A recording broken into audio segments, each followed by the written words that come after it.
Hello युवान, welcome you all. आज है 23 जुलाई। यस बैंक के बारे में काफी लेट नाइट आप लोगों के साथ बातचीत करना चाहूंगा। देखिए, अगर आपने यस बैंक के एफपीओ में अप्लाई किया है तो इसका अलॉटमेंट स्टेटस आप चेक कर सकते हैं। कैसे चेक कर सकते हैं इसके बारे में आप लोगों के साथ चर्चा करूंगा। आपको बताना चाहूंगा कि जो शेयर्स आपको अलॉटमेंट में मिले हैं, इन शेयर्स की लिस्टिंग 27 जुलाई को होनी है। इसके ऊपर भी हम लोग चर्चा करेंगे। और आज अगर हम 23 जुलाई की बात करें तो आज इसमें लगभग 20% की गिरावट देखने को मिली है। इस बात के ऊपर भी हम लोग चर्चा करेंगे।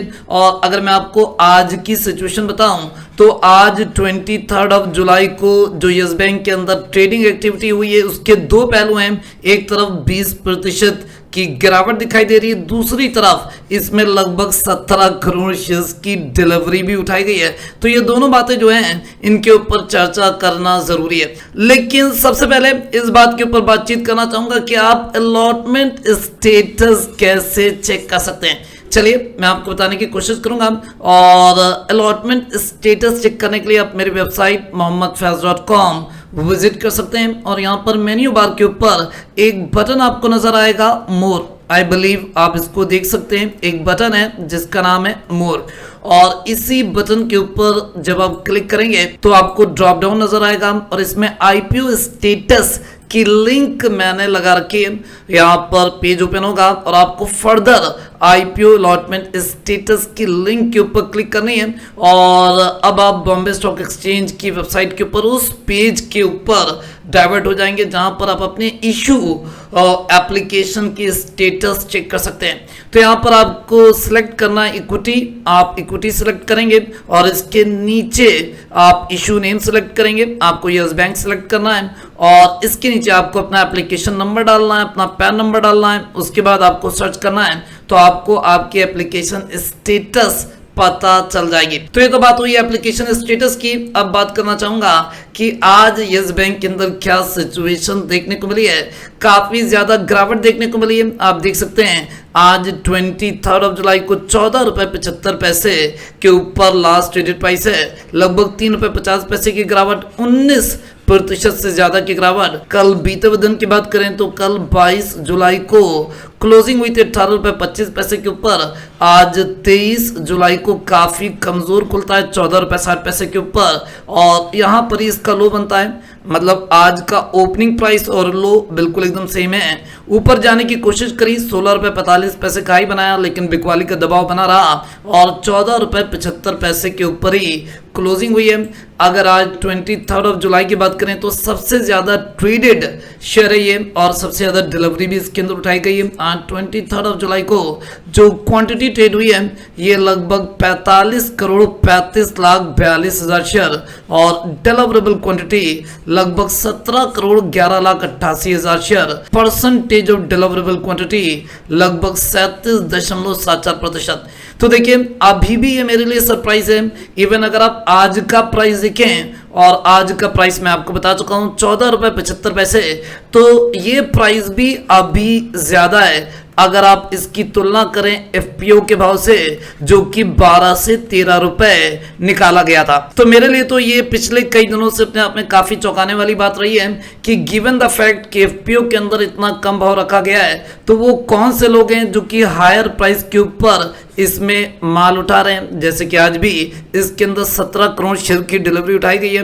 देखिए अगर आपने एफपीओ को एनालाइज किया होगा तो ये बात आप अच्छी तरह से जानते होंगे कि सबसे ज्यादा जो सब्सक्रिप्शन आया वो क्यूआईबी की कैटेगरी के अंदर आया है, यानी कि इंस्टीट्यूशंस ने सबसे ज्यादा माल उठाया। तो मैं तो इसका यही मतलब निकाल रहा हूँ कि जो लोग इसके अंदर माल उठा रहे हैं वो बड़े लोग हैं, बड़े इंस्टीट्यूशंस हैं और इस बात को अच्छी तरह से समझते हैं कि इस बैंक के अंदर आगे आने वाले दिनों में तेजी दिखाई दे सकती है। और वही लोग इतनी हिम्मत कर सकते हैं इतनी बड़ी क्वांटिटी में डिलीवरी उठाने की। भाई मेरे और आप जैसे लोग तो इतनी बड़ी क्वांटिटी में डिलीवरी नहीं उठा सकते हैं। अनडाउटेडली ये बड़े प्लेयर्स हैं, बड़े इंस्टीट्यूशंस हैं और वो ही ये खेल खेलते हुए नजर आ रहे हैं। और अब मैंने यस बैंक का चार्ट आप लोगों के सामने लगाया है, तो देखते हैं पिछले कुछ समय में इसके अंदर क्या सिचुएशन रही है। 6 मार्च से अपनी बातचीत को स्टार्ट करूंगा। जब यस बैंक ने लो बनाया था 5 रुपये 65 पैसे का, ये वो समय था जब यस बैंक को रिजर्व बैंक ऑफ इंडिया ने अपने कंट्रोल में ले लिया था और सभी अकाउंट्स के ऊपर मॉरेटोरियम लगा दिया था। बड़ी घबराहट की सिचुएशन थी, लेकिन उसके बाद अगले कुछ दिनों में बढ़िया तेजी दिखाई दी, क्योंकि एसबीआई की लीडरशिप में कंसोर्शियम बनाया गया। बहुत सारे बैंकों ने और एक दो फाइनेंशियल इंस्टीट्यूशंस ने भी, जैसे कि एचडीएफसी ने इसके अंदर पूंजी डाली। 18 मार्च को 87 रुपये 30 पैसे का हाई बना, लेकिन उसके बाद गिरावट हम लोगों को देखने को मिली। पूरी तरह से मैनिपुलेशन था, पूरी तरह से प्री प्लान था।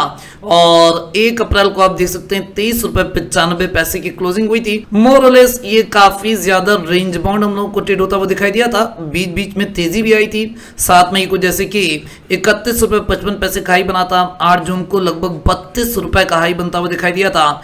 9 जुलाई की बात करें, कोई बहुत पुरानी बात नहीं कर रहा हूं, आज 23 जुलाई है और 9 जुलाई की बात कर रहा हूं। 9 जुलाई को उसने हाई बनाया था 27 रुपए 50 पैसे का। और उसके बाद अगर मैं बात करूं तो आप देख सकते हैं अभी 22 जुलाई, कल बीते हुए दिन की बात है, कल भी ये 18 रुपये 25 पैसे के ऊपर क्लोज था।